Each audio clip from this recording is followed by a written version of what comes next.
Any crazy stories? Just funny shit. So there's this one guy called Keith.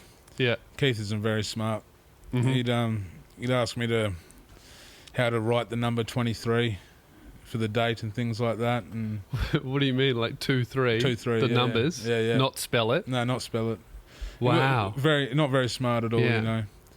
And I went to church and medium because it was a positive thing, you know. Like you go up and the guys that ran the church were they'll just talk about life and making better choices. And Man, there's a lot of community to be found in church, especially in small communities, which a prison is, just a small village with lots of rules. Exactly. And so, I'd go up to church just for something to do for the week. I was on Sunday Arvos. We get in there, and Keith came to church, and then he's sitting there, and they're talking about becoming a Christian and being born again in the Holy Spirit, and being a born again Christian. And Keith looks around the room and goes, "Do you guys mean that you actually have to get born again?" Yeah. And we had that reaction. We're all just like, and he's like looking around like, "This is no laughing matter." I don't want to be put into a giant pussy. Yeah. And we're like, "You got to climb back up there, Keith." Like, fuck. And and then he's like, and he asked the guys in church to pray for him. Yeah. So they prayed for him.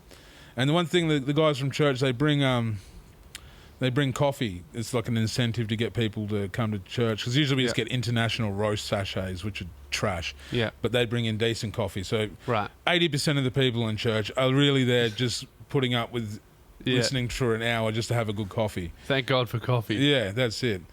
And then at the end of it, after they pray for Keith and they finish church, Keith just steals the coffee. And all of it? Yeah. He like stashed it in a cup and then put another cup over it. And we get back out. And I'm like, "Keith."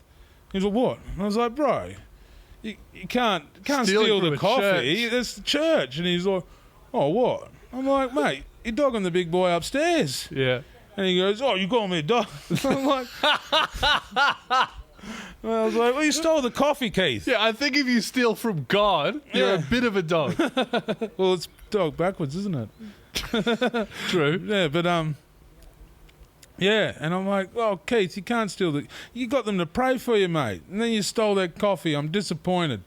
And he was like, "Oh, now you make me feel bad." And I'm like, "Well, you stole from church, Keith." And he's just like, "Do you want some coffee?" I'm like, "No, I don't want the coffee. It's the principle, Keith." Yeah. And that's my phone. One sec. You grab it. I'll cut it out.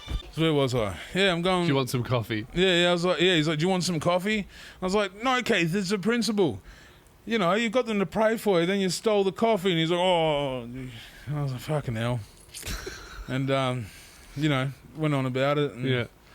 And then one day I was chilling with the bloke Tomo that threw the rock at the TRG, and he's a funny cunt. The athlete. Yeah. Yeah. He's a machine. And we're sitting there, and Keith comes over and he goes, "Oi, Tomo," and he goes, "What's going on?" And he goes, "Oh, this guy up there's mouthing about me." What's Keith in for? I don't know, but he's done a lot of time. Yeah. I think his dad was in there for a bit at the same time as well. Fuck. So it's a generational thing, and can't read or write. Just there's a lot of guys in there that can't read or write. Really feel for them, especially with some of them. They had such an abusive upbringing that their parents never read to them, nothing like that. Yeah. And then what else is going to happen to those people? Yeah, and then but they get too old to really. And when it's entwined with a lot of abuse, education, it's like their brain rejects it. You know what I mean? It's an interesting thing. No shit. Yeah, if the people who are supposed to teach you are the ones hurting you, then like one bloke you don't want to learn. One bloke, and this guy was an absolute legend. I got a lot of time for him. He couldn't read because his dad would just flog him and just go. Every time he'd be like, "Say this," and don't know how to say that. Flog him. You know what I mean? Yeah. And that was his upbringing. So you just associate reading with that. Yeah, exactly. Yeah. But so I was there with Tomo, and Keith walks over, and Tomo goes, "What's going on, Keith?" He goes, "Oh, this fella up here is mouthing off about me." Tomo goes, "Go bash him, Keith." Keith goes, "Really?" He goes, yeah, go bash him. He goes, thanks, Tomo. Starts running off. And then Tomo goes, Keith, come back. He runs back over. What's going on, Tomo? He goes, how long you got to parole?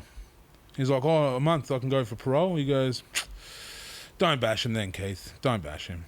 And Keith goes, sure? He's like, nah, don't bash him, mate. You're right. Just ignore it, Keith. You got parole, you know. And he's like, all right, Tomo. Runs back off. And he's like, Keith, come back. Yeah, Tomo? He's like, go bash him. Did he do it? Runs straight over and starts bashing the leg. And the screws come in and they grab him and cuff him up and drag him off. And, fuck. And we're going, on you, Woodsy!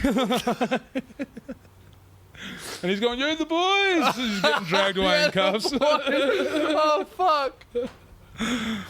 And he lost his parole. Oh, no. Yeah. Of course. I looked over to Tom, I'm like, you're a bad cunt. He was like... Just wanted to see me do it. Yeah. That's some real sociopath shit. Yeah. Do it, don't do it, do it. Yeah.